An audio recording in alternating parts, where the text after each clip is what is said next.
recording.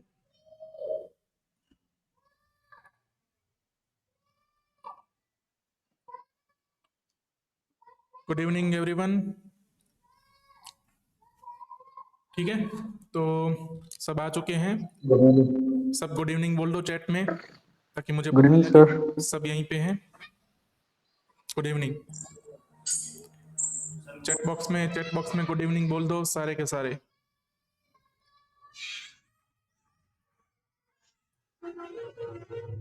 Good evening Rahul, good evening Giriraj. Good evening sir. कौन है और कौन है यहाँ पे जो कि सोया हुआ है?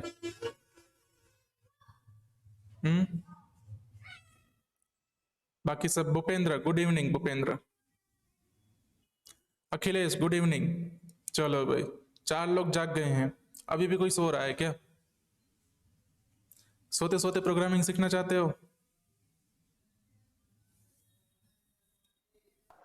नहीं सर।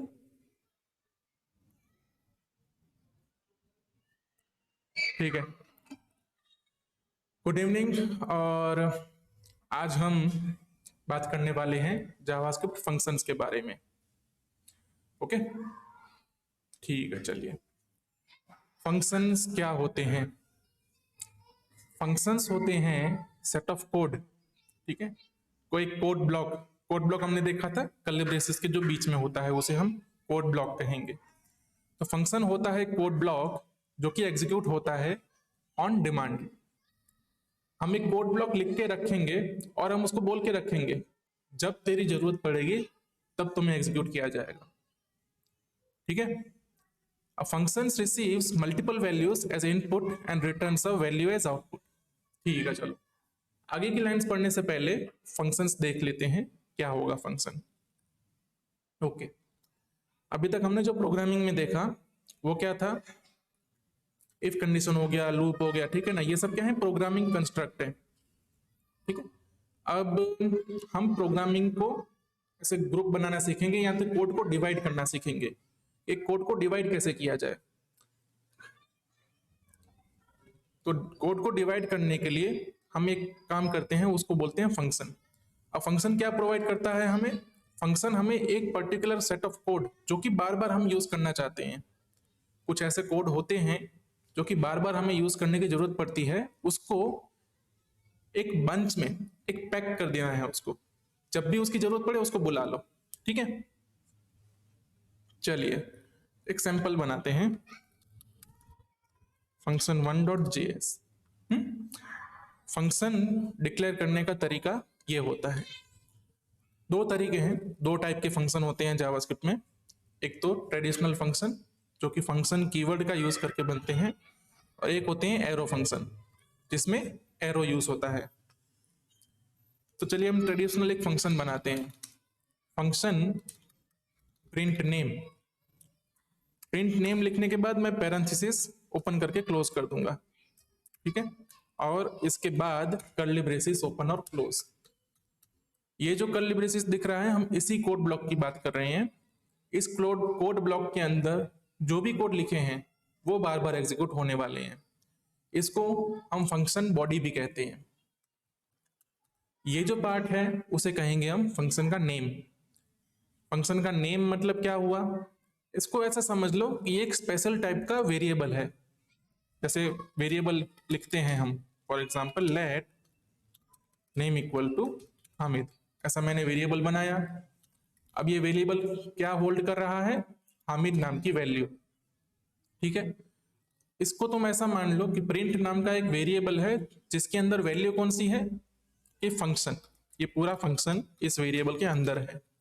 इस तरह से मान के चलना है। इसके अंदर जो भी कोड होंगे वो एग्जीक्यूट होंगे जब भी फंक्शन कॉल होगा।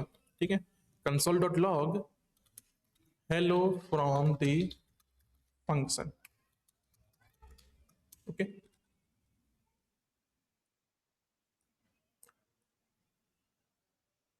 ठीक है, अभी हम करेंगे इस कोड को execute. Node code function 1.js, इसको एग्जीक्यूट किया। क्या मिला हमें? कुछ नहीं मिला। ठीक है, इसको मैं यहां से एग्जीक्यूट करूंगा।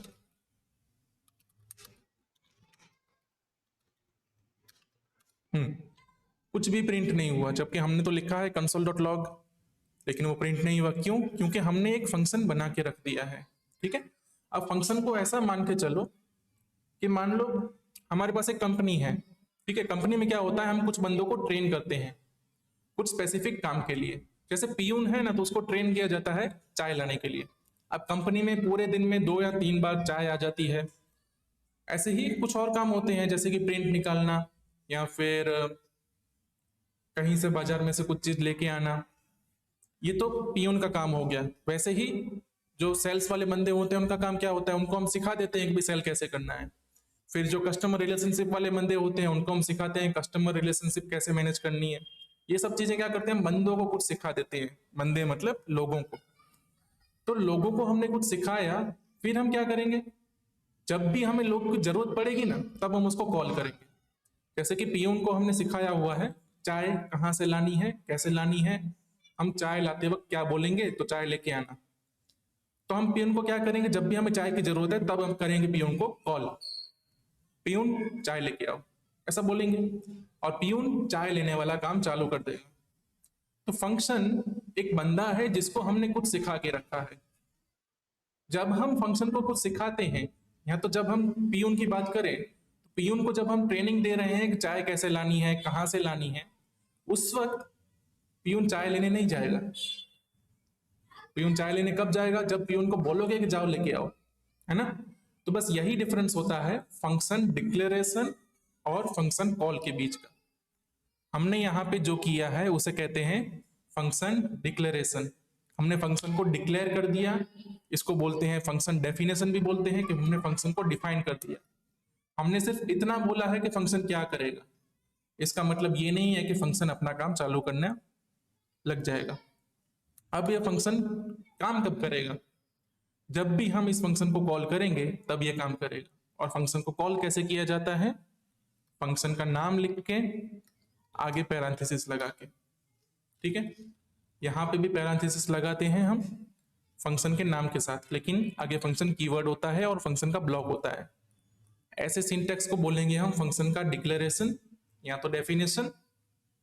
और जो ऐसा सिंटेक्स है जिसके आगे पीछे कुछ नहीं लगा है, उसको हम बोलेंगे फंक्शन कॉल।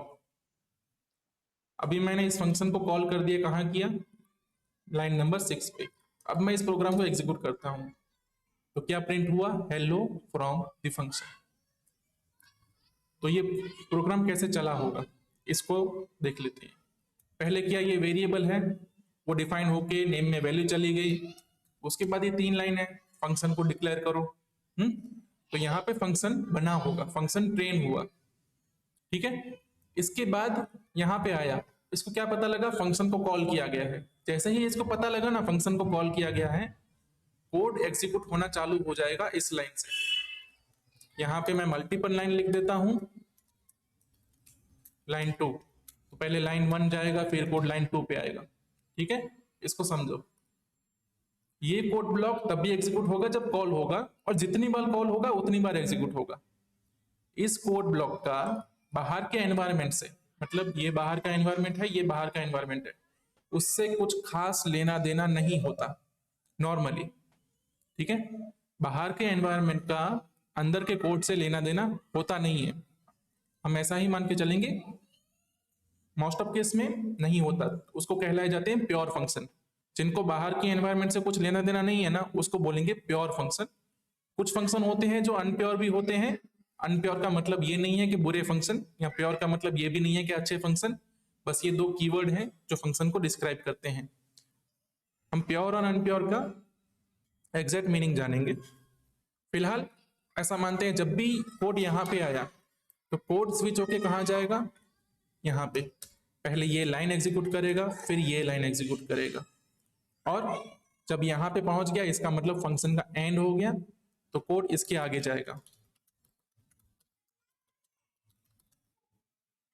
ठीक है, प्रिंट नेम करेगा, उसके बाद 2 चीजें प्रिंट करेगा, और इसके बाद ये चीज प्रिंट होनी चाहिए। फिर से मैं इस प्रोग्राम को रन करता हूं। इसने बोला हेलो फ्रॉम द फंक्शन, फिर लाइन 2 आया, और डन एग्जीक्यूटिंग।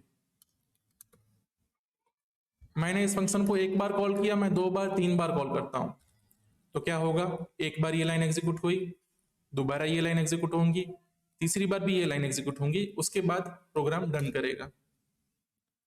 ये अटेम्प्ट 1, कॉल 2, कॉल 3, ठीक है, कॉल 1, कॉल 2, कॉल 3, 3 बार ये फंक्शन कॉल हुआ, 3 बार ये प्रोग्राम चला। जैसे कि ये पूरा प्रोग्राम है ना, इसमें कितनी लाइनें हैं, 11 लाइनें हैं, ठीक है, 11 लाइनों का पूरा प्रोग्राम है। इसको एग्जीक्यूट करने के लिए हम क्या करते हैं, ये कमांड लिखते हैं। जब भी ये कमांड लिखेंगे तभी ये प्रोग्राम एग्जीक्यूट होगा, वरना इस प्रोग्राम में हजारों लाइनें लिख दो कुछ फर्क नहीं पड़ता, कंसोल पे कुछ नहीं लिखा जाएगा। क्यों? क्योंकि प्रोग्राम तो एग्जीक्यूट हो ही नहीं रहा। वैसे ही फंक्शन होते हैं, फंक्शन को एज अ सब प्रोग्राम भी समझ सकते हो। जैसे मैंने बात की, पियून समझो उसको, या तो कोई ऐसा बंदा समझो जिसको हमने कुछ सिखा के रखा है और उसको फ्यूचर यूज के लिए सिखाया है, ताकि फ्यूचर में उसका एक बार यूज हो, बार बार यूज हो, ये फर्क नहीं पड़ता, लेकिन फ्यूचर में हमने जो सिखाया है हमारे कॉल पे वो यूज कर पाए। ये फंक्शन का पर्पस है। ठीक है, हमने देखा फंक्शन डेफिनेशन कौन सी वाली थी, ये थी फंक्शन कीवर्ड का यूज करके। अब ये सेम चीज की जा सकती है एरो फंक्शन का यूज करके। देखो दोनों जगह पे बाकी कोई डिफरेंस नहीं है, ठीक है, सिर्फ फंक्शन डिक्लेरेशन में डिफरेंस है कि आप फंक्शन को डिक्लेयर कैसे करते हो। बाकी फंक्शन एग्जीक्यूशन सेम तरीके से चलेगा। तो जब भी एरो फंक्शन डिक्लेयर होगा, ठीक है, इसको मैं पूरी तरह से मिटा देता हूं ताकि अच्छे से समझ आए। ऊपर वाला नेम भी मिटा देते हैं। कोई एक वेरिएबल डिक्लेयर करेंगे हम, ठीक है, variable print name equal to. जब भी यहाँ पे इक्वल टू कर रहे हैं मतलब असाइनमेंट कर रहे हैं, तो राइट साइड पे क्या होना चाहिए, कुछ भी एक्सप्रेशन या तो वैल्यू। और जो एरो फंक्शन होता है जिसका ये सिंटेक्स है, पैरेंथेसिस एरो कर्ली ब्रेसिस, जिसमें ये कर्ली ब्रेसिस है फंक्शन की बॉडी, ठीक है। इतने पार्ट को क्या बोलेंगे हम, एरो फंक्शन। और ये इटसेल्फ एक वैल्यू है। हमने देखा जावास्क्रिप्ट में बहुत सारे टाइप की वैल्यू होती है, जिसमें हमने बोला ऑब्जेक्ट टाइप की वैल्यू होती है, इंटीजर टाइप की वैल्यू होती है, ये होता है वो होता है, ठीक है। डेटा टाइप्स देखी हमने जो वैल्यू स्टोर करती है। बट फंक्शन एक वैल्यू स्टोर करने वाला डेटा टाइप नहीं है। एक्चुअली वो डेटा टाइप ही नहीं है, क्योंकि उसके अंदर कोई डेटा नहीं स्टोर हो रहा है, एक प्रोसीजर स्टोर हो रही है। तो फंक्शन को एक्सप्रेशन बोला जाता है, क्योंकि वो भी कुछ ना कुछ वैल्यू रिटर्न करता है। फंक्शन की जो डिक्लेरेशन है वो भी एक वैल्यू है जो कि वेरिएबल में असाइन की जा सकती है। इसको टेक्निकल लैंग्वेज में बोलते हैं फर्स्ट क्लास ऑब्जेक्ट। अगर इसकी डेटा टाइप माननी हो तो हम ऑब्जेक्ट में रख सकते हैं इसको, लेकिन इसको बोला जाता है फर्स्ट क्लास ऑब्जेक्ट। ठीक है, चलो ये हमने यहाँ पे फिर से फंक्शन डिक्लेयर कर दिया है और हम इसको रन करेंगे। क्या हो गया, कोड नहीं होता है ना, node code function 2.js, okay. Inside arrow inside arrow inside arrow and done executing. दोनों का रन होने का तरीका सेम ही था, बस लिखने का तरीका अलग था। अभी हम आ जाते हैं फिर से और पढ़ लेते हैं क्या क्या लिखा है। Function receives multiple value as input. अभी तक हमने इसकी बात नहीं की, फंक्शन को कुछ इनपुट मिलते हैं, ठीक है। अभी हम फिर से आ जाते हैं अपने पियून वाले एग्जांपल पे। मैं कंपनी का बॉस हूं, मैं पियून को बोलूंगा क्या चाय लेके आ। पियून क्या समझे, कितनी चाय चाहिए, पियून को पता है क्या, नहीं ना। ऑर्डर मैं दे रहा हूं तो मुझे पियून को ये भी बोलना पड़ेगा, पियून 2 चाय लेके आओ, पियून 5 चाय लेके आओ, है ना। तो मुझे पियून को क्या बोलना पड़ेगा, कितनी चाय चाहिए, पियून को कुछ इनपुट देना पड़ेगा, तब जाके वो चाय लेके आएगा। वैसे ही बहुत सारे जो फंक्शन होते हैं उसको इनपुट देने पड़ते हैं। अगर हम उसको इनपुट नहीं देंगे तो वो अपनी प्रोसीजर किस बेसिस पे करे। फॉर एग्जाम्पल, एक फंक्शन है जो कि तुम्हें सिंपल इंटरेस्ट फाइंड करके देता है, तो उसको तुम्हें पी आर एन ये 3 चीजें इनपुट में देनी तो पड़ेंगी ना। तो वो इनपुट देने का तरीका जो होता है उसे कहते हैं आर्ग्यूमेंट्स, ओके। तो हम आर्ग्यूमेंट्स देते हैं फंक्शन को। चलिए अभी देखते हैं आर्ग्यूमेंट्स कैसे दी जाती हैं। तो ये वाला सिंटैक्स हो फंक्शन वाला या तो एरो फंक्शन वाला सिंटैक्स हो, आर्ग्यूमेंट आती हैं डिक्लेरेशन करते वक्त जो पैरामीटर होता है उसके अंदर। तो हमारा जो प्रिंट नेम का फंक्शन है वो आर्ग्यूमेंट लेगा नेम। कंफ्यूजन ना हो इसके लिए ऊपर का नेम डिलीट कर दिया मैंने। नेम एज आर्ग्यूमेंट लेगा और प्रिंट करेगा नेम, हेलो नेम। ओके, देखो ये डिक्लेरेशन थी, हमने पियून को बोला था तुम्हें हम बोलेंगे चाय लेके आओ और उसके साथ बोलेंगे कितनी चाय चाहिए। पियून अब मान के चल रहा है जब भी उसको कॉल किया जाएगा तो उसको मिलेगा इनपुट में कि कितनी चाय चाहिए। हम यहाँ पे क्या कर रहे हैं, फंक्शन को कॉल कर रहे हैं, पियून को कॉल कर रहे हैं, लेकिन हमने कब बोला कि भाई नेम कौन सा है या फिर कितनी चाय चाहिए। ये बोलेंगे कैसे हम, ये भी हम बोलेंगे इस पैरेंथेसिस के अंदर। ओके, यहाँ पे हम बोलेंगे हेलो हामिद। दूसरी बार कॉल किया, दूसरी बार किसको कॉल कर रहे हैं, हेलो विकास। तीसरी बार हेलो नव्या। सॉरी हेलो हमें नहीं लिखना है ना, हमें तो क्या करना है, print name Hamid, print name Vikas, print name Navya. अब इसको चलो फिर से रन करते हैं फंक्शन 1.js। एक बार फिर से क्लियर कर देता हूँ स्क्रीन को और रन किया। हेलो हामिद, हेलो विकास, हेलो नव्या। यहाँ पे क्या प्रोसीजर हुई है, हमीद एज अ वैल्यू इस फंक्शन को पास हुआ। पास हुआ मतलब फंक्शन को जब भी कॉल किया तो उसको इनपुट में मिला हमीद। यहाँ पे जो भी वैल्यू लिखी जाएगी वो यहाँ पे मिलेगी और यहाँ पे कर्ली ब्रेसिस के अंदर, सॉरी पैरेंथेसिस के अंदर जो नेम लिखा हुआ है यहाँ पे वो एक्ट करेगा एज अ वेरिएबल। ठीक है, यहाँ पे अंदर जितने भी लिखेंगे वो वेरिएबल की तरह काम करेंगे। और आप अपना माइक प्लीज बंद रखा करो।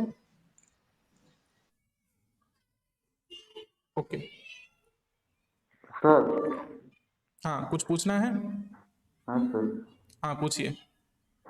सर वो आर्ग्यूमेंट का टाइप क्या होता है? वही जो वेरिएबल का टाइप होता है। उसमें वो वेरिएबल वहाँ पे वो आर्ग्यूमेंट में इनिशियलाइज नहीं करना पड़ेगा क्या? क्या नहीं करना पड़ेगा, जो हम वेरिएबल को इनिशियलाइज करते हैं ना, लेट करके। हाँ यहाँ पे लेट कीवर्ड लिखते हैं या हाँ कॉन्स्ट कीवर्ड हाँ। लिखते हैं, हाँ ये वो नहीं करना वो पड़ेगा। Okay sir. ठीक है, बाय डिफॉल्ट ये वायर होता है। Okay sir. ठीक है, ओके सर। इसको वैसे तुम वेर बनाओ या तो लेट बनाओ कोई डिफरेंस नहीं मिलेगा, क्योंकि फंक्शन के केस में दोनों ही कंडीशन सेम ही तरीके से सेटिस्फाई होती हैं। ओके, इसको हमें वेर या लेट ले नहीं लिखना है, लेकिन जो भी लिखेंगे वो वेरिएबल बन जाएगा, उसको वेर वाला वेरिएबल मान के चलो। अभी एक की जगह मल्टीपल इनपुट भी ले सकते हैं, जैसे कि यहाँ पे ले लिया लास्ट नेम और ले लिया एज। ठीक है, नेम कमा लास्ट नेम कमा एज। तो जब हमें इसको कॉल भी करेंगे तो अब तीनों चीजें हमें देनी पड़ेंगी उसको। फिर लास्ट नेम लोहार, एज 33, 333 सही है। ठीक है, और जैसे विकास है तो विकास पे भी हम लास्ट नेम कुछ भी दे सकते हैं, एज दे दो कुछ भी। ठीक है, यहाँ पे कौन सा टाइप पास कर रहे हैं जावास्क्रिप्ट उसके बारे में ज्यादा केयर करता ही नहीं है। जावास्क्रिप्ट ये नहीं देखेगा तुम स्ट्रिंग पास कर रहे हो, नंबर पास कर रहे हो, या ऑब्जेक्ट पास कर रहे हो, या एरे पास कर रहे हो। जावास्क्रिप्ट सब कुछ एक्सेप्ट करेगा, क्योंकि जब वेरिएबल में कुछ असाइन कर रहे होते हैं तो जावास्क्रिप्ट कुछ नहीं बोलता ना, ये वेरिएबल है ये चीज यहाँ पे असाइन होगी, तो जावास्क्रिप्ट कुछ नहीं बोलेगा। फिर लास्ट नेम वगैरह प्रिंट करने के लिए हम प्रिंट करा देते हैं, एज प्रिंट कर दिया। अब इसको हम कॉल करते हैं। ठीक है, लेकिन ये जो अपना तीसरा बंदा है नव्या, इसको तो हमने कुछ इनपुट में दिया ही नहीं, इसको हमने सिर्फ बोला नेम, बाकी की चीजें हमने दी नहीं है। तो जावास्क्रिप्ट का यहाँ पे रूल आता है, जो कि मैं पहले भी बता चुका हूं, इसकी वैल्यू कुछ नहीं है, जहां कुछ भी नहीं है वहां क्या है, अनडिफाइंड। इसको रन करते हैं, तो आइडिया आ जाएगा। हमीद लोहार 333, विकास 60 आ गया। इसको हमने कुछ नहीं दिया था तो इसको क्या मिला? अनडिफाइंड। ओके, यहां पे मैं कुछ भी ना दूं या तो 2 बार अनडिफाइंड लिख दूं, सेम ही बात है, सेम ही आउटपुट आएगा। तो जहां मैंने कुछ भी नहीं लिखा है वहां अनडिफाइंड लिखा हुआ है। कब? फंक्शन आर्ग्यूमेंट की बात कर रहे हैं तब। ये सेम चीज हमने ऑब्जेक्ट के लिए भी देखी थी। ऑब्जेक्ट के अंदर जो की को हम वैल्यू नहीं असाइन की है, जिस फील्ड को वैल्यू असाइन नहीं की है, उस फील्ड के अंदर अनडिफाइंड ऑलरेडी स्टोर हुआ है। ठीक है, चलिए अनडिफाइंड अनडिफाइंड हटा देते हैं यहां से। ये हमने क्या देखा? फंक्शन डिक्लेरेशन और फंक्शन कॉल, और कॉल करते वक्त हम उसको आर्ग्यूमेंट पास कर सकते हैं। ओके, जब भी फंक्शन के बारे में सोचना हो, कंफ्यूजन हो रहा हो, तो सीधा इतना ही सोचो कि फंक्शन एक बंदा है, आपका कोई फ्रेंड है या फिर कोई भी बंदा है जिसको आपने कुछ बोल के रखा है। जैसे होता है ना एग्जाम में होता है, तुम अपने दोस्त को बोल के रखते हो, जब मैं ये वाला इशारा करूं तो मेरे को दिखाना, है ना? तुम जब इशारा करते हो इसका मतलब क्या हुआ? फंक्शन, तुमने अपने दोस्त को कॉल किया। कॉल करते वक्त तुमने उसको ऑलरेडी ट्रेनिंग देके रखी है, और तुम्हारा दोस्त अब तुम्हें दिखाएगा। क्या दिखाएगा? जो भी आंसर होगा वो दिखाएगा। तो तुम्हारा दोस्त तुम्हें रिटर्न में कुछ दे रहा है, उसको क्या बोलेंगे? Return value. ठीक है। और ये जो अपना पियून का केस है, पियून के केस में क्या है? पियून चाय दे देगा रिटर्न में। तुमने चाय मंगवाई थी, ये लो चाय। कितनी चाय चाहिए? 2 चाय चाहिए, 2 चाय लो। 3 चाहिए, 3 लो। ठीक है, अब हम रिटर्न वैल्यू की बात करते हैं। रिटर्न वैल्यू क्या होती है? ये हमने किया फंक्शन कॉल, और इतना जो पार्ट है ना, वो क्या होगा? वो भी एक एक्सप्रेशन होगा।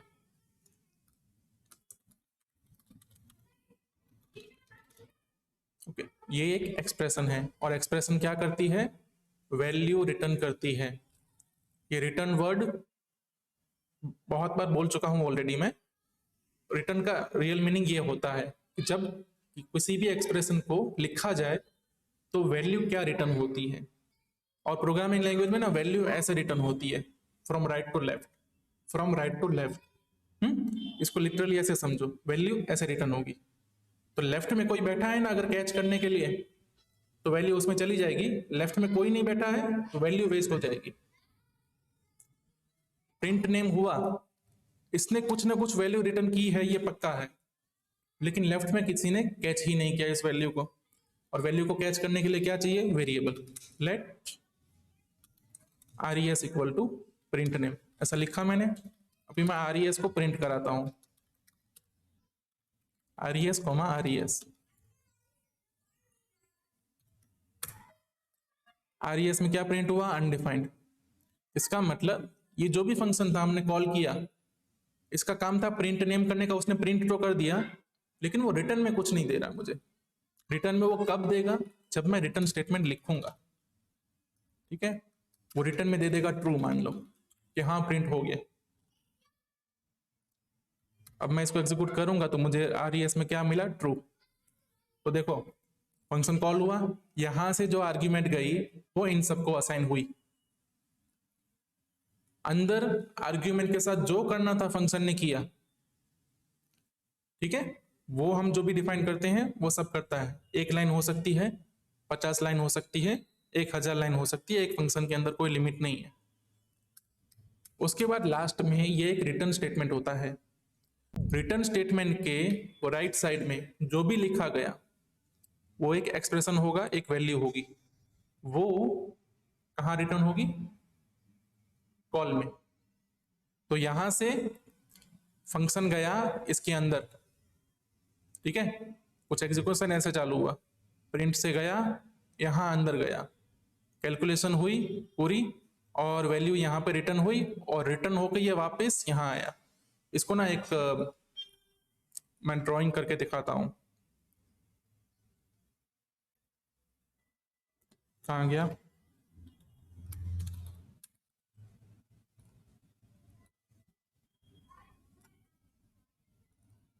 ठीक है, क्या बोला? यहां पे ये कॉल हो रहा है।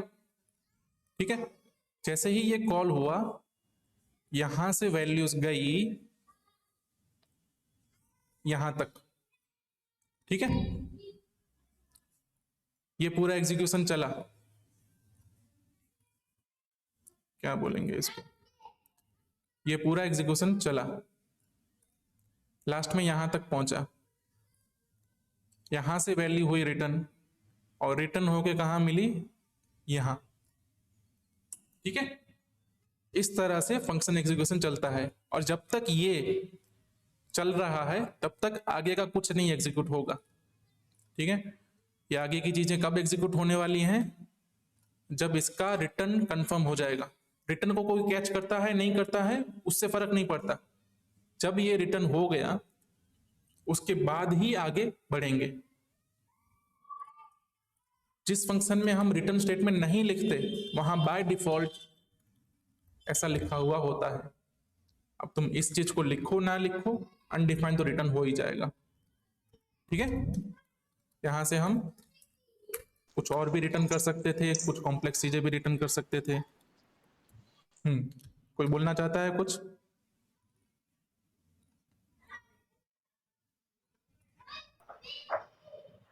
सर रिटर्न स्टेटमेंट समझ में नहीं आ रहा, रिटर्न स्टेटमेंट समझ उसका में नहीं आया?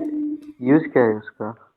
अच्छा, इसका यूज क्या है देखते हैं आगे, हाँ सर, ठीक है। समझ में इसका नहीं आ यूज, रहा इसका ये यूज रिटर्न आगे देखो। स्टेटमेंट। ठीक है। तुमने पियून को बोला चाय चाहिए और उसने चाय लाके दे दी, ठीक है। तो उसने जो चाय दी है उसका क्या यूज है, उसको तुम पियोगे ना।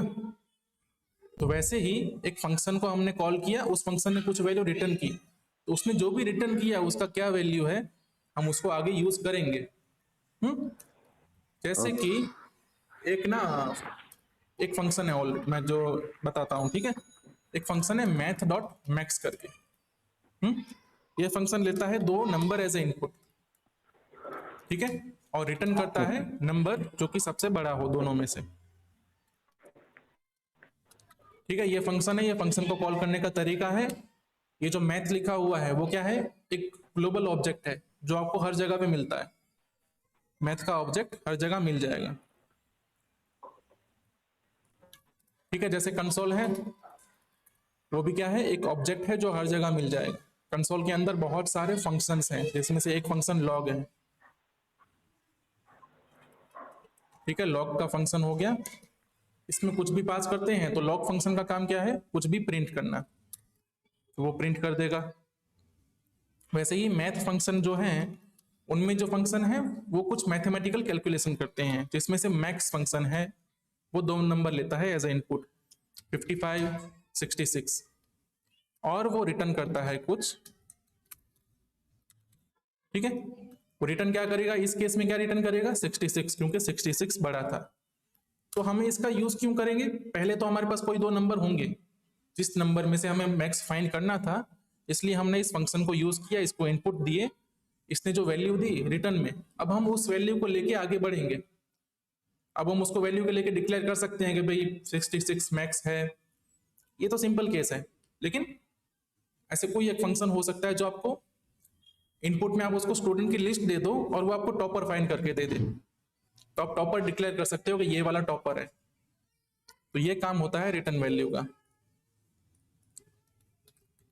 ठीक है। हम आगे बढ़ेंगे, आगे थोड़ा और क्लियर हो सकता है।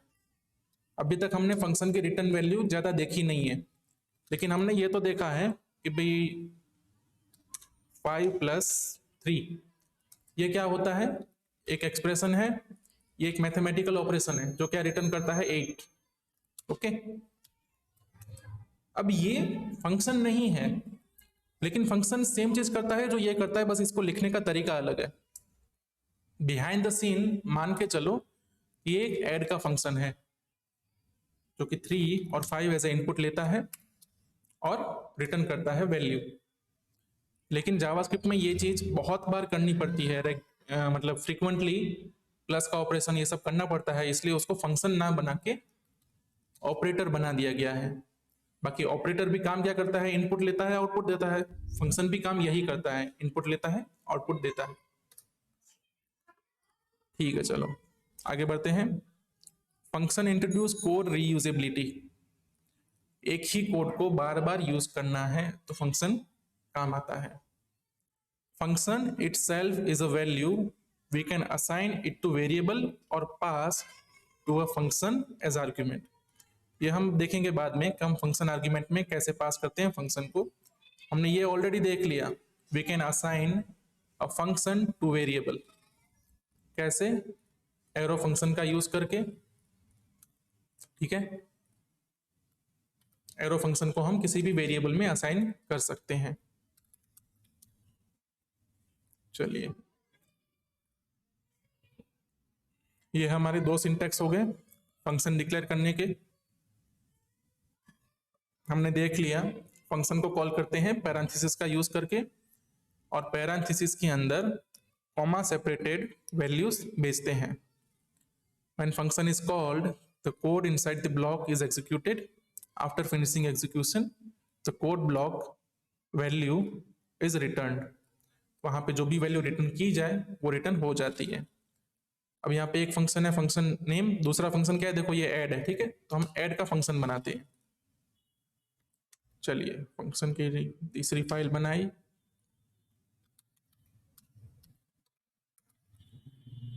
एक फंक्शन बना रहा हूं यहाँ पे ऐड, क्या लेगा n1 n2 और रिटर्न करेगा n1 प्लस n2। देखो ये कुछ प्रिंट नहीं कर रहा है, ये सिर्फ रिटर्न कर रहा है। अब मैं कंसोल लॉग लगाऊंगा, ऐड 6, 8। तो ये क्या रिटर्न करना चाहिए इसको, ये देखो इतना पोर्शन है वो कुछ रिटर्न करेगा। उसने जो रिटर्न किया हम कंसोल लॉग को दे दिया तो कंसोल प्रिंट करेगा।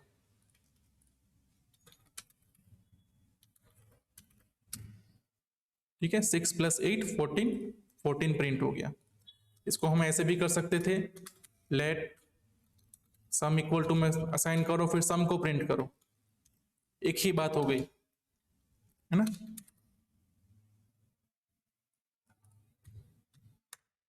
ठीक है, मैंने इसमें असाइन किया फिर इसको इसमें डाला, यहां पे डायरेक्टली जो एक्सप्रेशन है उसी को यहां डाल दूं।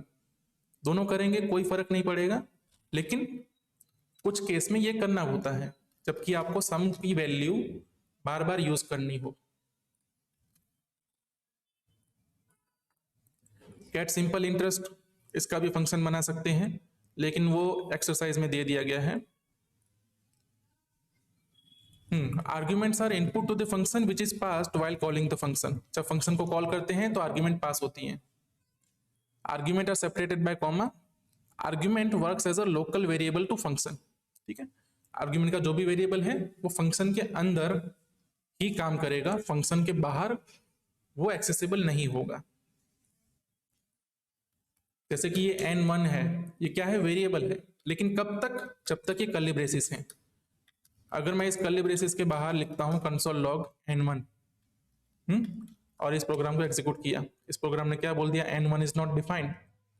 क्यों? क्योंकि ये इसके एरिया से बाहर का काम है।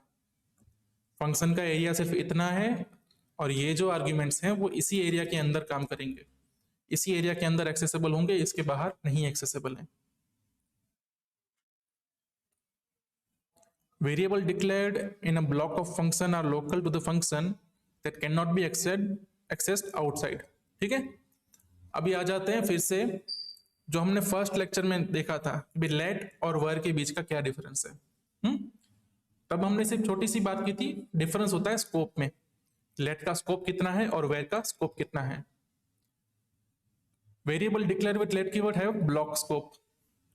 ठीक है, लेट का जो कीवर्ड है वो एक पर्टिकुलर ब्लॉक के अंदर चलेगा, ये एक ब्लॉक है, तो अगर ये n1 का स्कोप आप लेट रखो, इसका मतलब इसी ब्लॉक के अंदर चलेगा। Variable declared with a keyword where have a function scope. एक हो गया ब्लॉक स्कोप, एक हो गया फंक्शन स्कोप। फंक्शन स्कोप क्या, कि जो भी फंक्शन है उसकी बॉडी तक लिमिटेड है, फंक्शन की बॉडी के बाहर नहीं चलेगा, लेकिन फंक्शन की बॉडी के अंदर कहीं पे भी यूज कर लो चलेगा। मैंने यहाँ पे कोई फंक्शन नहीं लिखा है, फिर भी मैं वेर ए इक्वल टू कुछ भी असाइन कर सकता हूं। ठीक है, इसका मतलब जो ग्लोबल लेवल है, जो कि मेन लेवल है, जहां पे कोई भी फंक्शन नहीं है, तो वहां पे उसको बोलेंगे ग्लोबल स्कोप। ठीक है, ये ग्लोबल स्कोप कहेंगे। लेकिन बिहाइंड द सीन इसको भी एक पूरा एज अ फंक्शन मान के चलो, पूरा जो प्रोग्राम है, मान लो एक फंक्शन है, कर्ली ब्रेसिस नहीं ड्रॉ किए गए हैं बस, बाकी वो फंक्शन ही है। ठीक है, variable declare inside the code block easy if switch for, या फिर जो भी कोड ब्लॉक्स हमने आज तक देखे, इफ वाला होता है, फॉर लूप के अंदर जो होता है वो कोड ब्लॉक होता है। अगर ऐसे किसी ब्लॉक के अंदर लेट का यूज करके वेरिएबल डिक्लेयर कर दिया तो वो देगा वेरिएबल नॉट डिफाइंड की एरर। कब? जब वो variable outside the block use हो। देखो यहां पे क्या है, मेरे पास ये फंक्शन भी होगा, इसको मैं खोल के ही देखता हूं। ठीक है, हमने लेट का कीवर्ड यूज किया हुआ है, first name equal to Hamid store किया, एक कंडीशन लगाई फर्स्ट नेम इक्वल टू अगर हामिद है, जो कि ट्रू ही है, तो लास्ट नेम में लोहार असाइन कर लो, लोहार सॉरी लास्ट नेम को प्रिंट कर दो, और लास्ट में एक कंसोल लॉग लगाया जिसमें लास्ट नेम प्रिंट करा रहे हैं हम। ये लेट कीवर्ड यूज किया है, और किसके अंदर किया? इस ब्लॉक के अंदर। इसका मतलब कि ये जो लास्ट नेम का वेरिएबल है इस ब्लॉक के बाहर एक्सेसिबल नहीं होना चाहिए, जबकि इस ब्लॉक के अंदर तो होना चाहिए। इसको हम एग्जीक्यूट करते हैं, कोड letwork.js। मैंने इसको एग्जीक्यूट किया तो मुझे क्या मिला? Last name is not defined. कब? जब ये लास्ट वाला कंसोल लॉग लग रहा था ना, तब इसने बोला लास्ट नेम नहीं है। इसकी जगह अगर मैं इस लास्ट नेम को वर बोल देता हूं, ओके, अब वर की कंडीशन क्या है? फंक्शन स्कोप, और ये जो पूरा ग्लोबल है वो एक फंक्शन है, तो उसका स्कोप क्या बन गया अभी? Global scope. तो इसके आगे कहीं भी उसको एक्सेस करो वो मिलेगा। फिर से इस प्रोग्राम को एग्जीक्यूट करता हूं, लास्ट नेम इनसाइड लोहार मिला, और बाहर भी क्या मिला? लोहार। तो ये छोटा सा डिफरेंस होता है लेट और वेयर के बीच में, कि उनका स्कोप क्या है। ठीक है, यहां पे दोनों के एग्जांपल दिए हैं, आप पढ़ सकते हो बाद में। अब एक चीज की बात करते हैं, कॉल स्टैक। ठीक है, अब कॉल स्टैक की कंडीशन कब आती है? जब एक फंक्शन दूसरे फंक्शन को कॉल करता हो। इसको ऐसे मान के चलो कि मेरे ऑफिस के अंदर जो पियून है, मतलब मेरी ऑफिस बहुत बड़ी है, तो मैं पियून का एक मैनेजर रखूंगा, और उसके अंडर बहुत सारे पियून काम कर रहे होंगे। तो अब मुझे अगर चाय चाहिए ना, तो मैं जो अंदर छोटे छोटे पियून है उनको नहीं बोलूंगा। क्यों? क्योंकि मैनेजर उनको मैनेज करता है। मैं मैनेजर को बोलूंगा मैनेजर चाय चाहिए 5। अब मैनेजर क्या करेगा? मैनेजर ने भी पियून ट्रेन करके रखे हैं, हमने मैनेजर को ट्रेन करके रखा है, तो मैनेजर पियून को कॉल करेगा। तो मैंने मैनेजर को कॉल किया, मैनेजर ने पियून को कॉल किया, तो ये क्या हो गया? 2 कॉल हो गए। फिर पियून जो है वो चाय लेके आएगा, चाय रिटर्न करेगा मैनेजर को, मैनेजर रिटर्न करेगा बॉस को। कुछ इस तरह से फंक्शन चलेंगे। तो हम फंक्शन बनाते हैं कुछ मल्टीपल, फिर देखते हैं ये कैसे काम करते हैं। ठीक है, हमारे पास यहाँ पे एक फंक्शन है ऐड, और दूसरा एक फंक्शन बनाते हैं मल्टीप्लाई। वो भी n1 और n2 एज ए इनपुट लेगा, और रिटर्न क्या करेगा? n1 into n2। ठीक है, और कौन सा फंक्शन था हमारे पास? स्क्वायर। ये जो स्क्वायर फंक्शन है उसको एक n मिलेगा। n मैं उसको बोल रहा हूं, कोई भी नाम दे सकते हैं, जैसे नंबर पूरा लिख सकते हैं। ठीक है ना, इसमें कोई फर्क नहीं पड़ता इससे। मैं यहाँ पे n बोलूंगा। अब इसका क्या काम है? जो भी n में मिले, मान लो n में 5 मिला तो 5 का स्क्वायर रिटर्न करो, n में 2 मिला तो 2 का स्क्वायर रिटर्न करो। और हमें पता है स्क्वायर कैसे मिलता है? जो भी नंबर है उसको उसी से मल्टीप्लाई कर दो, और हमने ऑलरेडी मल्टीप्लाई करने के लिए एक फंक्शन बनाया हुआ है। तो स्क्वायर रिटर्न करेगा n का स्क्वायर, तो उसके लिए वो क्या यूज करेगा? Multiply n comma n। ठीक है, n में क्या मिलेगा? जो भी वैल्यू बाहर से मिली, और n कमा n में मतलब अगर 5 आया तो यहाँ पे 5 5 चले जाएंगे। और कौन सा फंक्शन है? प्रिंट स्क्वायर का फंक्शन बनाते हैं हम। प्रिंट स्क्वायर, जिसको इनपुट में मिल रहा है n। इसका काम क्या है, कंसोल में प्रिंट करना। ये रिटर्न कुछ नहीं करेगा। Let S equal to S Q U square N, जो भी हमने ऊपर से दिया वो स्क्वायर को पास कर देगा, भाई इसका स्क्वायर करके दे दो और एस में स्टोर करा दो। नीचे कंसोल लगाएगा स्क्वायर कॉलन एस। ठीक है, ऊपर ऐड का फंक्शन हम निकाल देते हैं, किसी काम का नहीं है।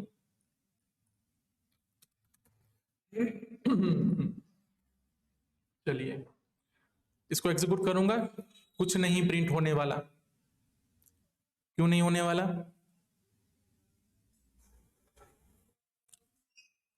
बता सकते हो आप? फंक्शन कॉल नहीं किया है सर। फंक्शन कॉल नहीं किया है। मैं प्रिंट स्क्वायर को कॉल कर दूंगा। ठीक है, इसको मैं बोलूंगा 5 का स्क्वायर प्रिंट करना है, ऐसे करके मैंने कॉल कर दिया। अब ये जब कॉल होगा उसके बाद क्या क्या प्रोसेस होती है वो हम देखेंगे डीबग का यूज करके। ठीक है, हम यहाँ पे एक डीबगर अटैच करके मैं आपको दिखाऊंगा क्या क्या प्रोसेस होती है।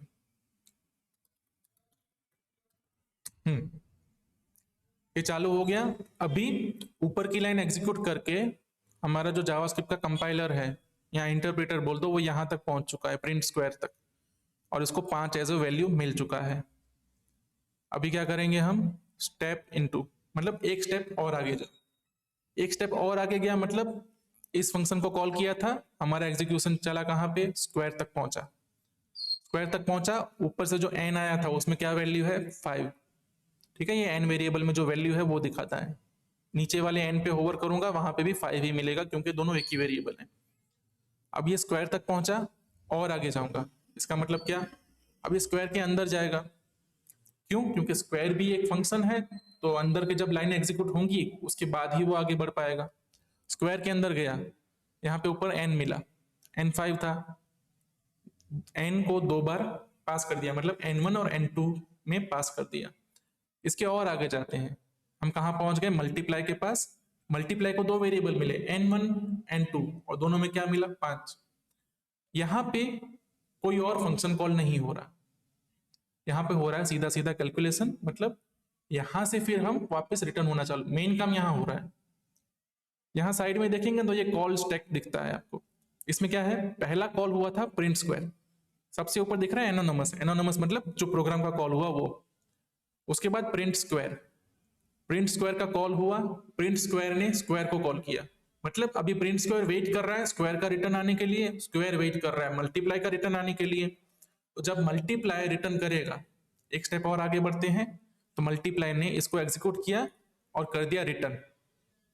मल्टीप्लाई ने रिटर्न किया जो यहां मिला। ओके, अब ये कहां रिटर्न करेगा, फिर से प्रिंट स्क्वायर को, और मल्टीप्लाई अभी कॉल स्टैक से निकल गया। ओके, तो जो जो फंक्शन कॉल होते जाते हैं वो एक के ऊपर एक ऐड होते जाते हैं। क्यों, क्योंकि बाद में वैल्यू ऐसे ऐसे नीचे जाके रिटर्न होनी है। मल्टीप्लाई अभी स्क्वायर का फंक्शन चल रहा है, वो रिटर्न कर रहा है, उसने जो भी रिटर्न किया वो इस लाइन पे रिटर्न हुआ। ठीक है, ये वाली रिटर्न वैल्यू एस में गई, एस में क्या है अभी 25। आगे कंसोल लॉग होने वाला है, एक स्टेप आगे बढ़ेंगे, कंसोल लॉग हो गया 25, लास्ट में ये कर्ली ब्रेसिस तक आया फंक्शन बॉडी के एंड तक, और फंक्शन हो गया एंड।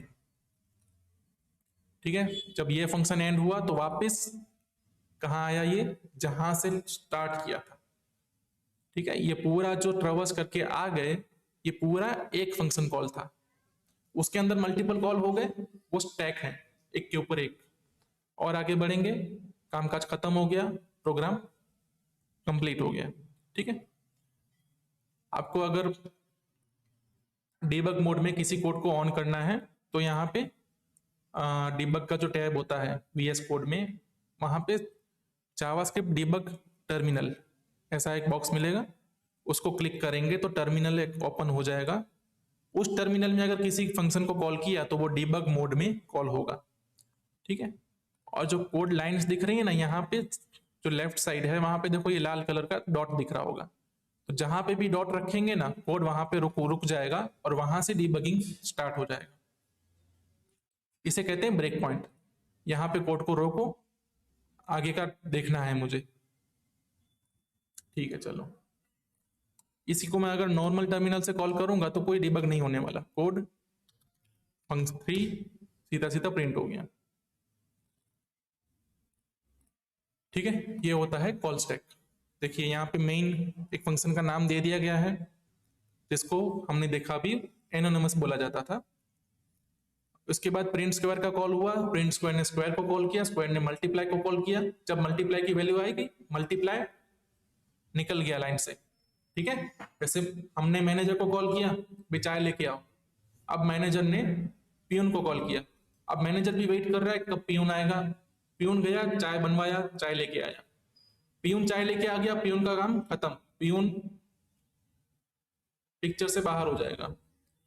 और फिर मैनेजर आएगा, मैनेजर जब चाय हम तक पहुंचा देगा, मैनेजर पिक्चर से बाहर, हमें चाय मिल गई, अब हम आगे का काम करेंगे।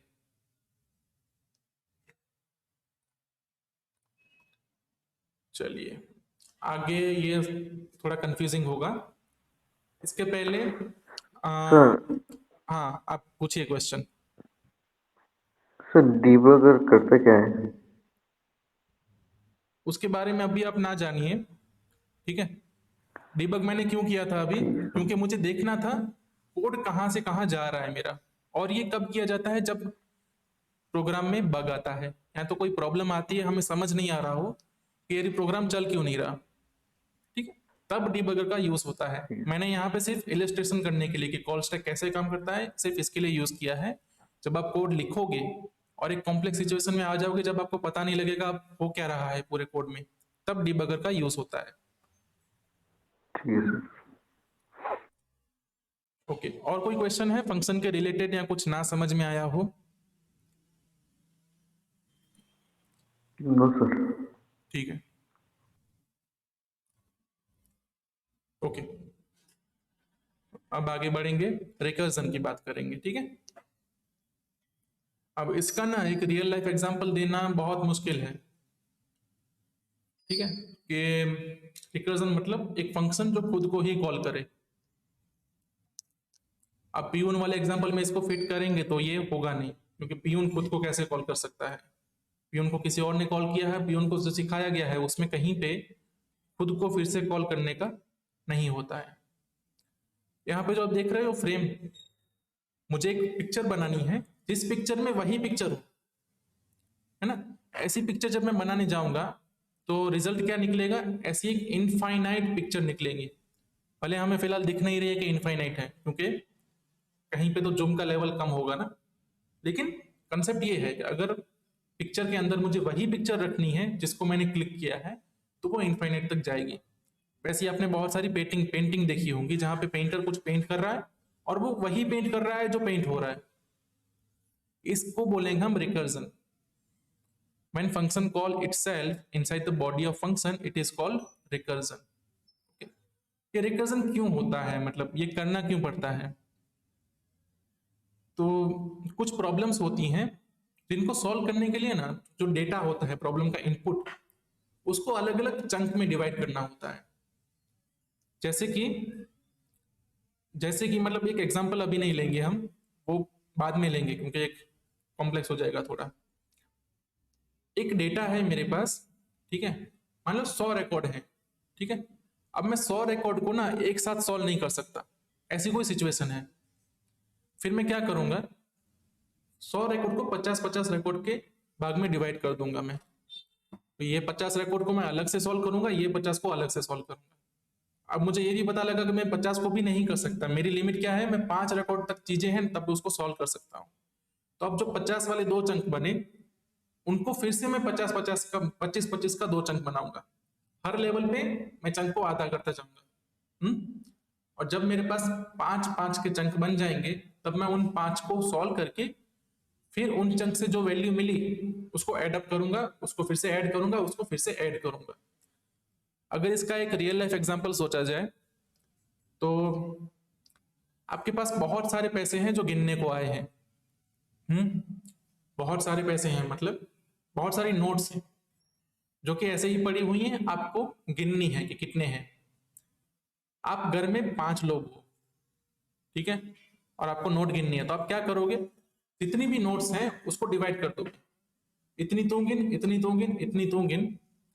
जब पांचों लोग गिन लेंगे तो तुम क्या बोलोगे, सबको पूछोगे ना फिर तुम्हारा कितना हुआ, तुम्हारा कितना हुआ, तुम्हारा कितना हुआ, और सबका जो भी हुआ उसको सम करके एक वैल्यू बनाओगे और तुम बोल दोगे भाई टोटल इतने हैं, भाई टोटल 100 रुपए हुए, टोटल जितनी भी मतलब लाख रुपए, 2 लाख रुपए जितनी भी है। तो तुमने क्या किया, बहुत सारी नोट्स थी, सब में डिवाइड कर दी, और जब सबने अपना अपना काम कर लिया फिर से तुम उसको जोड़ रहे हो। इस कंसेप्ट को प्रोग्रामिंग में कहते हैं divide and conquer. Divide and conquer ही होता है। तो डिवाइड एंड कॉन्कर, चीजों को डिवाइड कर दो ताकि वो इजीली सॉल्व हो पाए। 100 नोट गिनना, 100 नोट एक हाथ में रख के गिनना इजी है, और 500 नोट गिनना हार्ड है। तो तुम क्या करोगे, 100 के चंक बना के सबको दे दोगे, भाई अब गिन लो। तो 100 के चंक एट अ टाइम गिनना इजी है। It used to divide a complex task and perform a simpler operation and then combine it.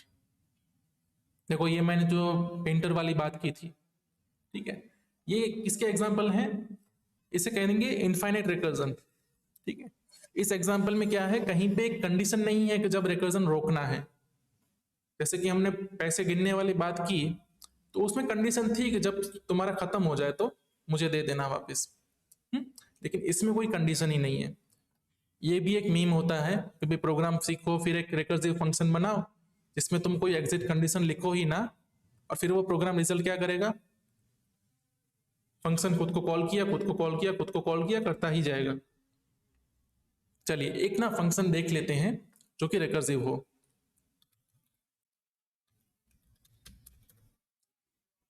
Okay, recursive function जो है वो दिखाने से पहले एक चीज की बात कर लेते हैं जिसको बोलते हैं फैक्टोरियल। ओके, फैक्टोरियल क्या होते हैं, मान लो कि मुझे अगर 5 फैक्टोरियल लिखने हैं, 5 का फैक्टोरियल निकालना है, 5 फैक्टोरियल, तो मैं करूंगा 5 इंटू 4 इंटू 3 इंटू 2 इंटू 1।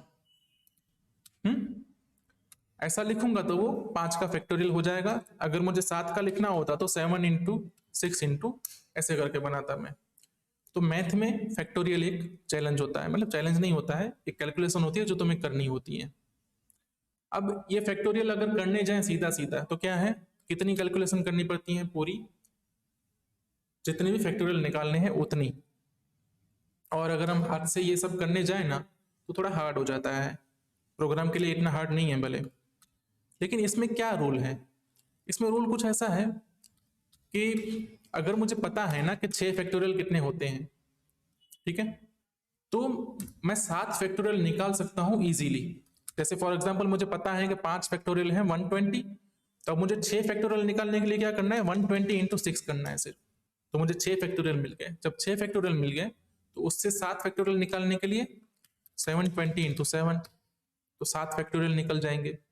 तो यहाँ पे कंडीशन ऐसी है कि मुझे जितने भी फैक्टोरियल निकालने हैं अगर उससे कम के फैक्टोरियल मेरे पास हैं तो मेरा काम इजी है। और 1 का फैक्टोरियल कितना निकलता है, 1। ओके,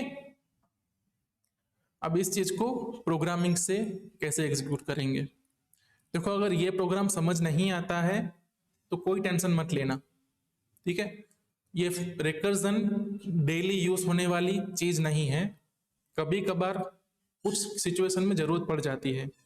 या तो मोस्ट ऑफ टाइम जो रिकर्जन वाली चीजें हैं, जो रिकर्जन वाले प्रॉब्लम है वो फॉर लूप से सॉल्व हो सकते हैं, लेकिन कभी कभार कुछ स्पेशल केस में बिना रिकर्जन के काम नहीं चलता।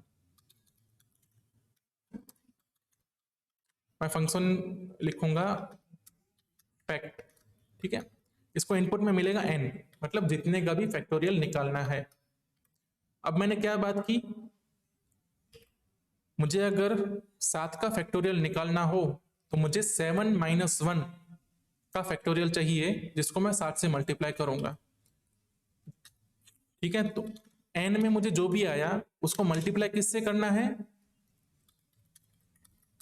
n माइनस 1 के फैक्ट से, ठीक है, n को मल्टीप्लाई करो n माइनस 1 के फैक्टोरियल से। अगर इस प्रोग्राम को मैं ऐसे ही लिख दूं और छोड़ दूं तो ये कहां जाएगा, इनफाइनाइट लूप में। इनफाइनाइट रिकर्जन में जाएगा। क्यों? क्योंकि ये n है पहले, इसको ना डिबग करके ही देख लेते हैं तो अच्छे से पता लगेगा इनफाइनाइट में क्यों जा रहा है। नोड क्या नाम है इसका, रिकर्जन। चलिए ये डिबग अटैच हो गया और खत्म भी हो गया, हमने इसको कॉल भी नहीं किया था। पहले तो यहाँ पे चेकबॉक्स लगाते हैं और फैक्टोरियल निकालते हैं 5 का। इसको फिर से कॉल किया मैंने, ठीक है, चेकबॉक्स यहाँ लगाना था बट ठीक है। चलिए फिर से करते हैं। यहाँ पे आ गया, आगे बढ़ते हैं। कहाँ पहुंचा ये, n 5 था, n-1 मतलब 4। अब ये फंक्शन का कॉल करेगा फिर से, n से मल्टीप्लाई करने से पहले इसको इसकी वैल्यू चाहिए होगी, तो ये फिर से इसी का कॉल करेगा। फिर से यहीं पे आ गया, अब n 4 था, फिर से आया, n क्या था, 3 था, फिर से आया, n 2 था, फिर से आया, n 1 था, फिर से आया, n 0 था, फिर से आया, n-1 था। ये चलता ही जाएगा, चलता ही जाएगा, चलता ही जाएगा, इसकी कोई लिमिट नहीं है, क्योंकि हमने अंदर कोई इफ कंडीशन रखी ही नहीं है कि जब तुम्हें रिकर्जन नहीं करना है ऐसी एक कंडीशन होगी तभी रिकर्जन सक्सेसफुल होगा। मैं यहाँ पे इफ कंडीशन लिखूंगा। इफ कंडीशन क्या लिखूंगा कि जब मेरा n 1 हो जाएगा ना, तो मुझे पता है 1 के फैक्टोरियल क्या होते हैं, उसके लिए मुझे कोई कैलकुलेशन करने की जरूरत नहीं है। मैं लिख दूंगा if n equal to 1 then return 1। 1 के फैक्टोरियल करने के लिए मुझे कुछ भी कैलकुलेशन करने की जरूरत नहीं है, मुझे पता है 1 का फैक्टोरियल 1 होता है। ओके, और यहां पे हमने रिटर्न लिख दिया, तो जहां पे भी रिटर्न लिख दिया जाए, ये इफ रिटर्न वाला स्टेटमेंट है, जहां पे रिटर्न लिख दिया जाए उसके आगे के कोड एग्जीक्यूट नहीं होंगे। अगर ये कंडीशन मैच हो गई तो फैक्टोरियल करने नहीं जाएगा, इसे कहते हैं एग्जिट कंडीशन। एक कंडीशन ऐसी हो जहां पे रिकर्जन ना होता हो, तभी हम रिकर्जन से बाहर निकल पाएंगे। ओके, अगर हमारा जो मैनेजर है वो पियून को बोले, पियून दूसरे पियून को, ये तीसरे पियून को, चौथे पियून को, वो सब एक दूसरे को बोलते ही रहे तो चाय कभी नहीं आएगी। कोई तो एक बंदा होना चाहिए जिसको चाय बनानी है और चाय लेके आनी है, तो वही होता है एग्जिट कंडीशन। अब इसको फिर से डिबग करते हैं।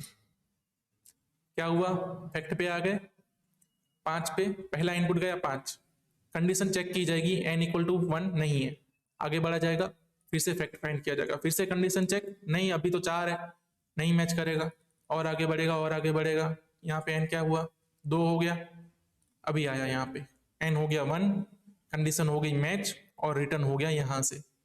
अब इस बार फैक्ट कॉल नहीं हुआ, ये जैसे ही रिटर्न हुआ n वाला यहाँ पर रिटर्न होगा, n2 था तब का रिटर्न यहाँ पे आया, फिर अभी n3 वाला, ये देखो ये कॉल स्टैक दिख रहा है यहाँ पे, ठीक है, n3 वाला रिटर्न आया, अभी n4 पे पहुंच चुके हैं, n4 वाली जो कंडीशन आगे जा चुकी थी, अब 4 को कहां से, मतलब फैक्ट 4-1 मतलब 3 का जो भी रिटर्न आया उसको 4 से मल्टीप्लाई किया जा रहा है, 5 पे है, 5 को 4 वाले रिटर्न से मल्टीप्लाई किया जा रहा है, और फाइनली एक वैल्यू मिल गई है जिसको हमने कहीं पे प्रिंट नहीं कराया है।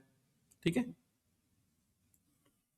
ये रिटर्न करेगा वैल्यू, लेकिन हमने वैल्यू को कहीं पे प्रिंट नहीं किया, इसके लिए वैल्यू कहीं दिखेगी नहीं। इसको हम एक वेरिएबल में असाइन करेंगे f इक्वल टू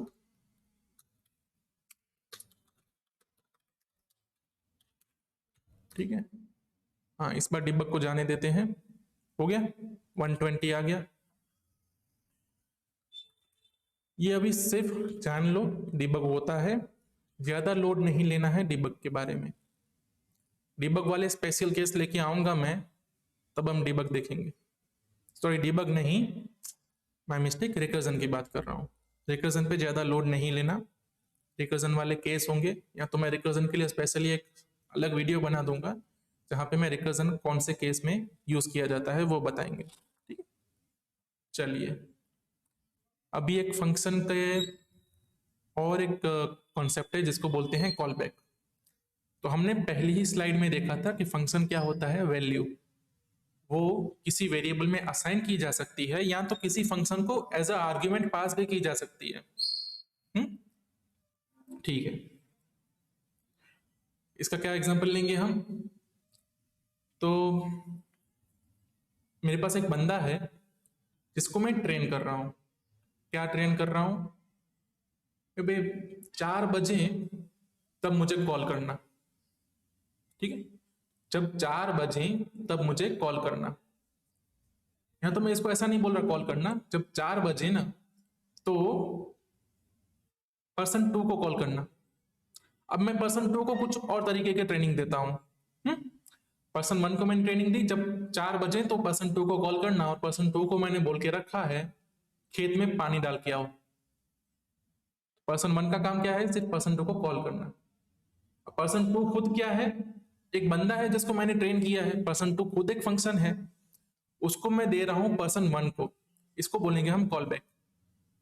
मैं फंक्शन को कॉल कर रहा हूं, आर्ग्यूमेंट में एक फंक्शन दूंगा, फंक्शन कभी ना कभी उसको कॉल करेगा। ये देखने के लिए जावास्क्रिप्ट में एक चीज होती है, इसको बोलते, एक फंक्शन होता है ऑलरेडी, इसको बोलेंगे सेट टाइम आउट।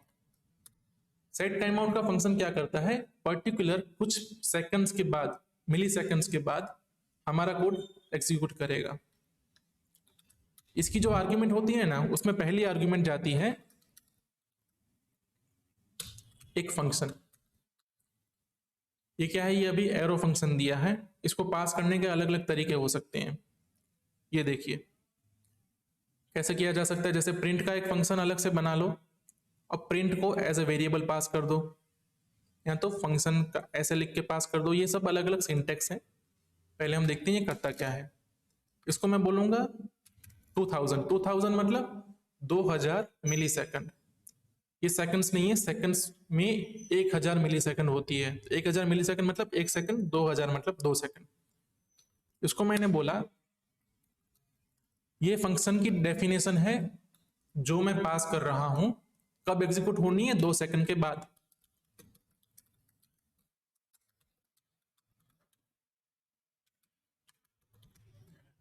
ठीक है, इसको मैं एंटर मार दूंगा, फिर 2 सेकंड के बाद प्रिंट होगा ये। ठीक है, ये कॉल बैक मतलब सेट टाइम आउट का ये काम होता है। यहां पे मैंने जो पास किया उसको कहेंगे हम कॉल बैक। कॉल बैक क्या है, एक फंक्शन है जो फंक्शन के आर्ग्यूमेंट में गया है। इसको पास करने का दूसरा तरीका ये भी हो सकता है। ओके, इस तरह से भी पास किया जा सकता है कि पहले मैंने फंक्शन बना लिया, ओके, इसको मैं कभी भी कॉल करूं तो कॉल हो सकता है वो। सिंपली मैंने एक फंक्शन बना लिया और मैं सिर्फ इस तरह से सेट टाइम आउट लिख देता हूं, इसमें फंक्शन का नाम पास करूंगा। फंक्शन को वेरिएबल में डाला, वेरिएबल यहां पास किया, फंक्शन सीधा सीधा पास नहीं कर रहा हूं, अंदर जो भी सेकंड डालनी थी वो सेकंड डाल दी और फंक्शन ने काम कर दिया। दूसरा तरीका इनलाइन लिख दो, इसे क्या कहेंगे हम, इनलाइन फंक्शन कहेंगे। फंक्शन को किसी वेरिएबल में डाले बिना सीधा सीधा ही कॉल बैक में दे देना। तो ये फंक्शन कीवर्ड वाला सिंटेक्स है, इसको एग्जीक्यूट किया, सेम आउटपुट।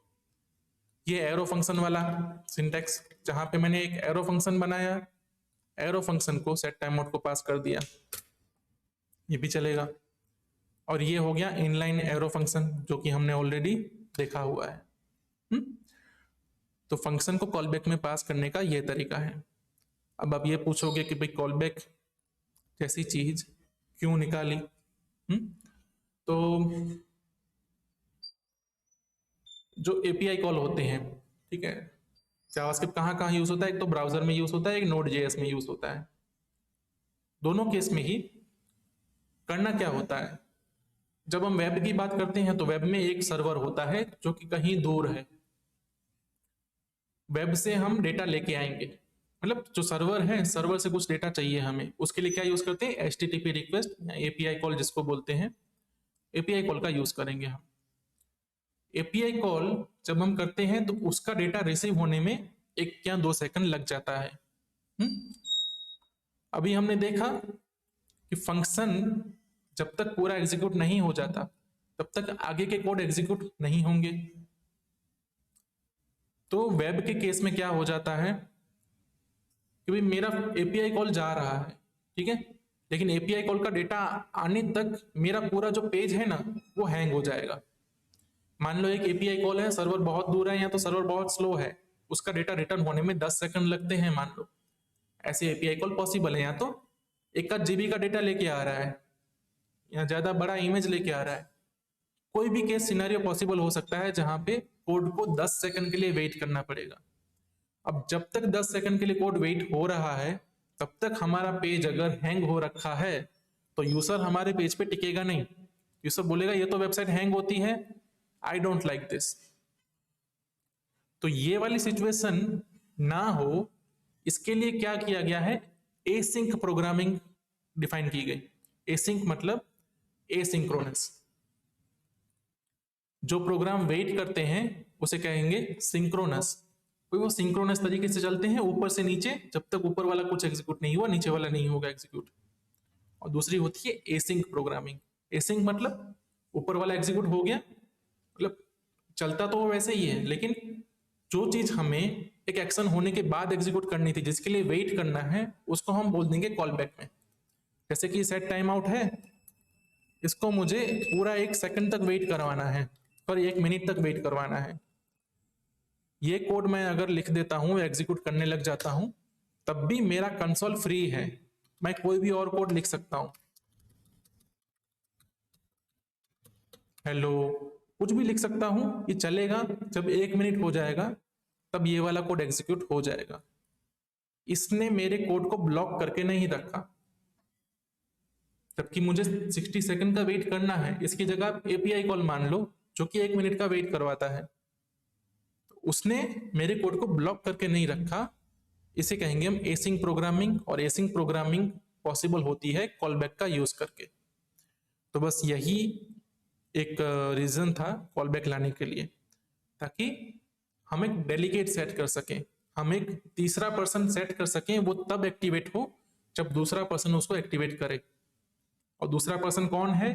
जो वेट करेगा, जो डेटा लाएगा, जो कि वेट करवाता है। तो दूसरा पर्सन ने वेट करवाया, जब उसका वेट खत्म हो गया तो वो तीसरे पर्सन को कंट्रोल दे देगा, अब जाके इस डेटा का जो करना है कर लो। ठीक है, समझ में आ गई बात?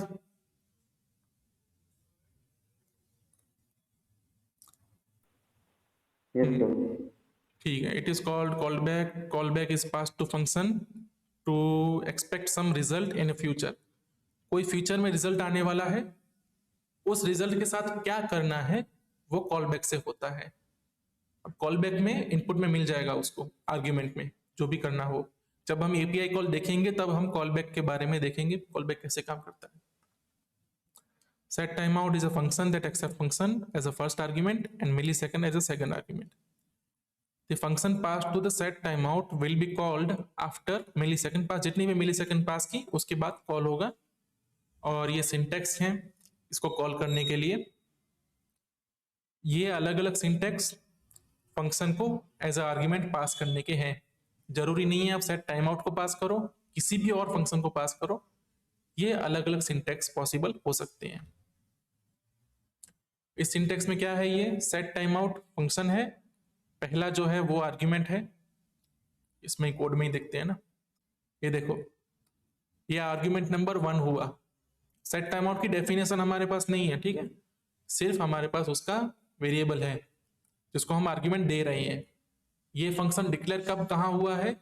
जावास्क्रिप्ट में इंटरनल कहीं पे डिक्लेयर हुआ है। हमने नहीं डिक्लेयर किया, हमने नहीं डिफाइन किया, जावास्क्रिप्ट ने खुद करके दिया। जैसे कंसोल लॉग जावास्क्रिप्ट ने खुद करके दिया है, हमने कंसोल लॉग को कुछ भी नहीं लिखा उसके अंदर के कोड।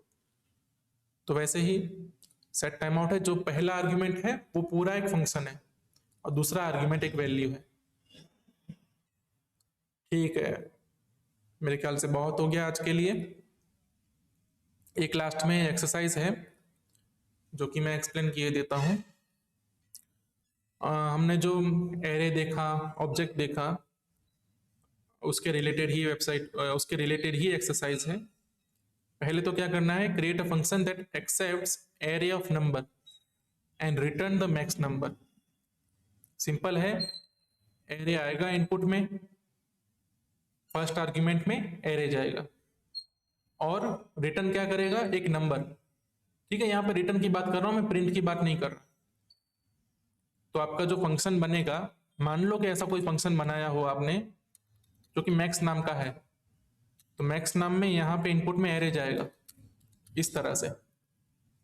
ठीक है, और मैक्स जो भी रिटर्न करेगा वो किसी वेरिएबल में जाके बाद में कंसोल लॉग होगा। कहाँ गया ये, ठीक है।